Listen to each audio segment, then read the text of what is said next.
खुद जाके पहले एसओजी को लेकर उसको घेर लिया, बाद में आर्मी सीआरपीएफ को बुलाया गया और ऑपरेशन शुरू हुआ।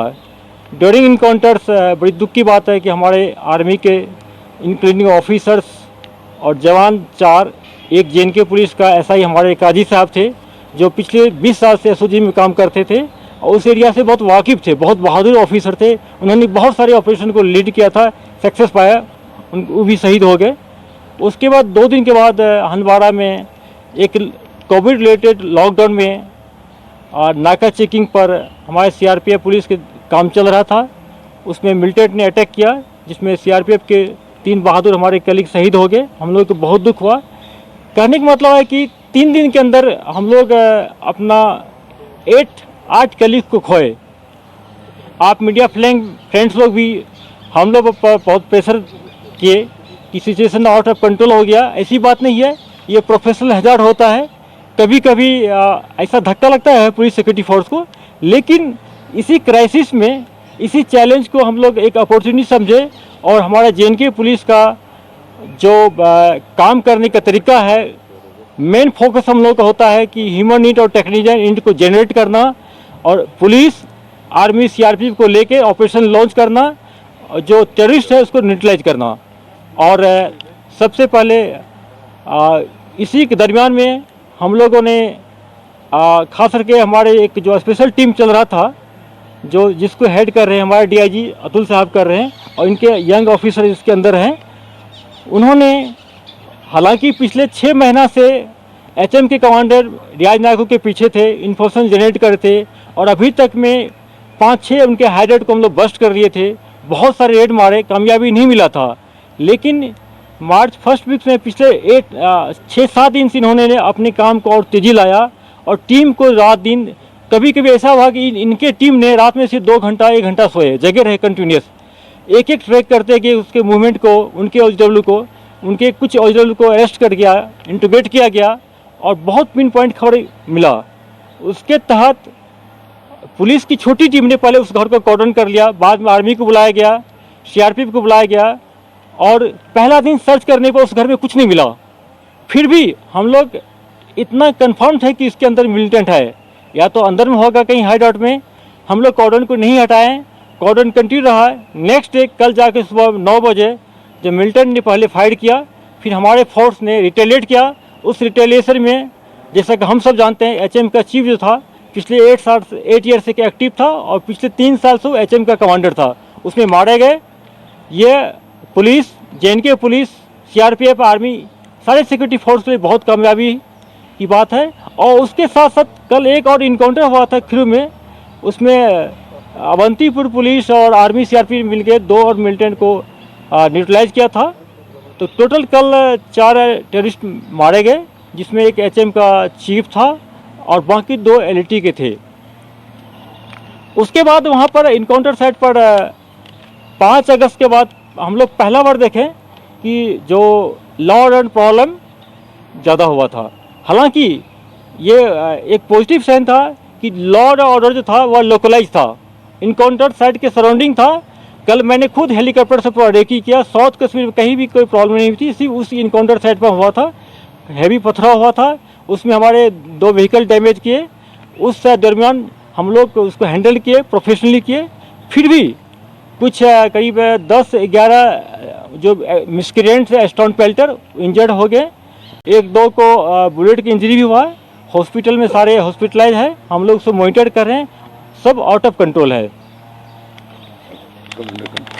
और रियाज नायको का मरना, आपने कहा जेएनके का चीफ था, तो कितना इसमें हम कह सकते हैं पुलिस के लिए तो आप बता रहे बड़ी कामयाबी, मिलिटेंसी में डिक्लाइन हो सकता है, इतनी गिरावट भी आ सकती है। और साथ साथ में जो हमारा हंदवाड़ा जिसको लास्ट ईयर मिलिटेंसी फ्री भी करा दिया गया था, अब्रप्टली इस तरह का इंसिडेंट हुआ जहाँ पे सीओ, सब इंस्पेक्टर या और भी जवान जो वहाँ पे हुए थे, मारे गए। तो ओवरऑल इसका आप किस तरह देख रहे हैं?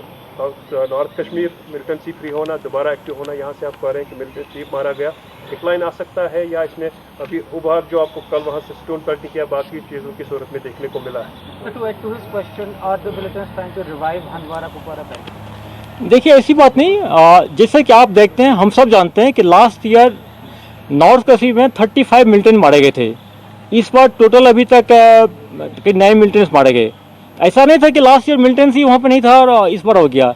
इन्फिल्ट्रेशन हो रही है, वहाँ मिलिटेंट है। और पिछला जो 2 इंसिडेंट हुआ है, जो पहला इंसिडेंट हुआ जिसमें कि हम सब जानते हैं कि हमारे कलीग्स 5 कलीग्स शहीद हो गए, बहादुर कलीग्स। लेकिन उस इनकाउंटर में एक ऐसा मिलिटेंट मारा गया है जो छिप गया। आप लोग उसको हाईलाइट नहीं किए, सोशल मीडिया में उसमें कन्फ्यूजन फैला दिया कि ये लोकल हैदर है वारपुरा सोपुर का, जबकि वो पाकिस्तानी हैदर था। मूसा का राइट हैंड था। मूसा जो 2000 एलईटी के कमांडर था, 2018 मारे गए, तो उसको रिप्लेस किया था। और ये हैदर पाकिस्तान का है। ये बहुत लास्ट 3 ईयर से एक्टिव थे नॉर्थ कश्मीर में। ये रिक्रूटमेंट करा था और इसी भी पार्टी करते थे। एलईटी का वहाँ बैकबोन था, वहाँ पर उस इनकाउंटर में मारा गया है। बाकी जो रिसेंटली जो हंदवारा में जो अटैक हुआ है उसको हम लोग आइडेंटिफाई कर लिए। वो लोकल एलईटी के 2 कमांडर हैं वहाँ कर, और हम लोग उसके पीछे लगे हैं। मैं आप लोग को एश्योरेंस देता हूँ कि बहुत जल्दी उसको हम लोग न्यूट्रलाइज कर लेंगे। जी साहब, हंदवारा के उसी अटैक के बारे में ये भी आया था कि वहाँ पे अटैक के साथ साथ वेपन स्नैचिंग भी हुई थी और कुछ स्टील टिप बुलेट्स भी यूज हुए थे। इस बारे में क्या? बिल्कुल, 2 वेपन स्नैचिंग करके भागे थे, कामयाब हो गए थे। उसमें आर्म पेंसी राउंड भी थे, पाए गए। ये तो ऑलरेडी हम लोग शेयर कर चुके हैं आप लोगों से। सर, टीआरएफ के बारे में क्या पता? नया एक मिलिटेंट आउटफिट टीआरएफ जो आया है, देखिए, जैसा हम सब जानते हैं, टीआरएफ कोई नया चीज़ नहीं है। 5 अगस्त के बाद पाकिस्तान के जब वर्ल्ड प्रेशर पड़ा तो पाकिस्तान ने एक साजिश किया है कि नाम चेंज कर दें और ये दिखाएं कि ये टीआरएफ जो है ये लोकल मिलिटेंसी है, इसमें मेरा कोई हाथ नहीं है। जबकि टीआरएफ के जितने मिलिटेंट मारे गए हैं, जितने अरेस्ट हुए हैं, सब हमारे लिस्ट में लश्कर तोयबा की कैटेगरी में थे। और अभी हाल फिलहाल में उसने अपना पैमाना को बढ़ा दिया था और उसमें एचएम के लोगों को भी कुछ लिया है। और हाल में जो लोअर मुंडा में इनकाउंटर हुआ था जिसमें 2-3 मिलिटेंट मारे गए थे, उसमें काकपोरा का टीआरएफ का डिस्ट्रिक्ट कमांडर था आसिफ मारे गए, आप सब जानते हैं उनको। तो टीआरएफ में हम ये कह सकते हैं कि एलईटी और एचएम दोनों के कैडर है, ज़्यादा एलईटी के है। आप देखे होंगे कि हर एक इंसिडेंट होता था तो टीआर तुरंत क्लेम करता था और टेलीग्राम पर डालता था कि मैंने एक्शन किया, मैंने ये किया। लेकिन कल की कार्रवाई के बाद आप कहीं देखे नहीं आए। क्यों नहीं आया? कि जिस चैनल से उन्होंने टेलीग्राम के थ्रू ऑपरेट करता था, हम लोगों ने गवर्नमेंट मीडिया के हेल्प लेकर उसको बंद कराए हैं। तो आपने सर इस वक्त का जवाब नहीं दिया। जो रियाज नाकी की आपने बात की है, इसके जाने के बाद कितनी मिलिटेंसी में डिक्लाइन आ सकता है? जैसे देखिए, ज्वाइनिंग रेट जो तो काफी हाई था, वो ऑलरेडी कम हुआ है, तो इसमें और कमी आ सकती है या कुछ और? देखिए, जैसा देखिए, रियाज नायकू एक तो 8 ईयर्स पुराना मिलिटेंट था, लोकल मिलिटेंट था, लास्ट ईयर से एचएम के चीफ थे।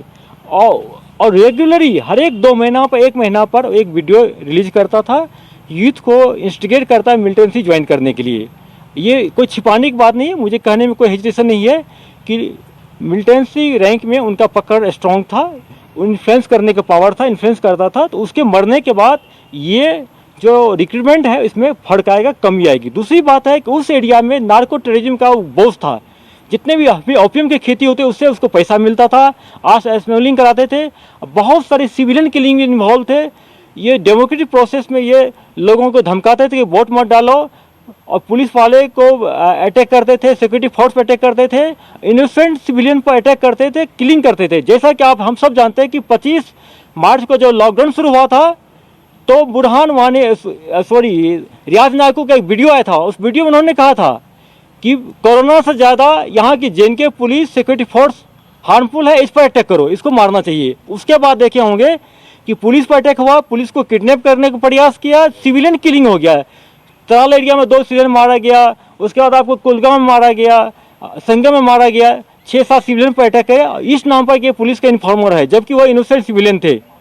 तो कहने का मतलब है कि उसी के वो खुद मारने इन्वॉल्व दैट नहीं हो, लेकिन इंस्टिगेट करके दूसरे मिलिटेंट से मरवाते थे। तो इसके चक्कर में बहुत सारे सिविलियन मारे गए हैं। और जब ये मारा गया, न्यूट्रलाइज हुआ, तो मैं गर्व के साथ कह सकता हूँ कि सिक्योरिटी फोर्स के लिए बात कामयाबी है, पुलिस के लिए कामयाबी है, और आवाम को भी इससे राहत मिलेगी।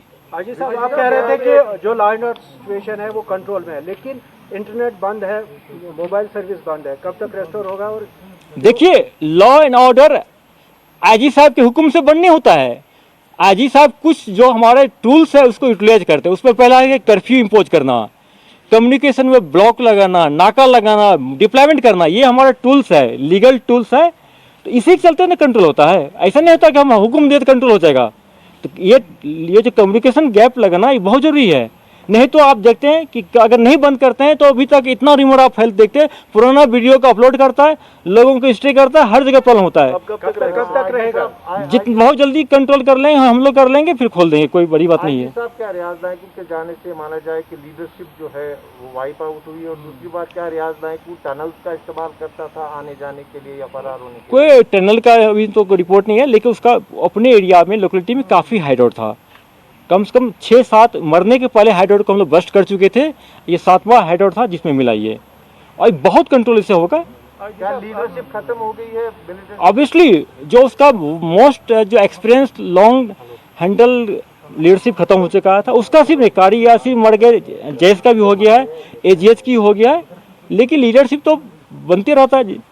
वो खुद बनाएंगे उसको, फिर उसके पीछे बढ़ेंगे। कौन बना है मुझे पता है, अभी ये शेयर नहीं करेंगे आप लोग को, शायद आप लोग पता भी होगा, लेकिन उसके पीछे भी हम लोग पड़े हैं।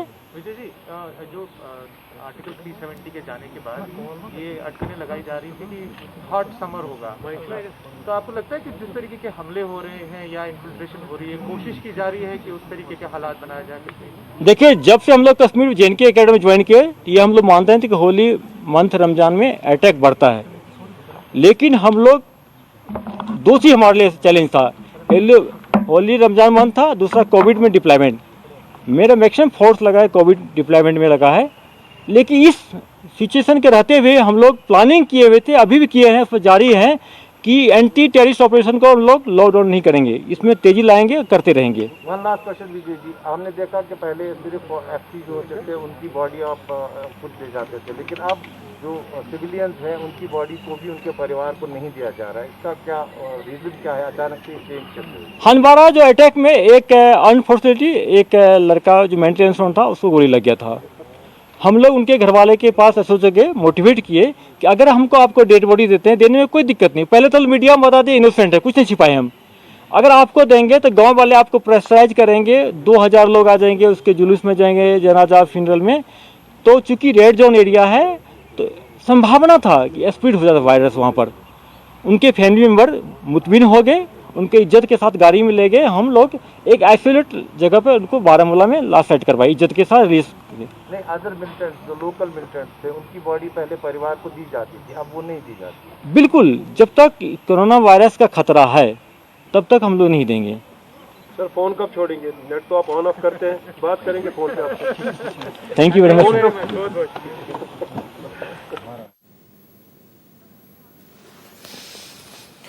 जम्मू कश्मीर पुलिस के आईजी विजय कुमार इस वक्त प्रेस कॉन्फ्रेंस कर रहे थे। उन्होंने बताया कि पिछले 4 महीने में किस तरीके से 27 बड़े ऑपरेशंस को अंजाम दिया गया है और 4 बड़े आतंकी कमांडर मारे गए हैं।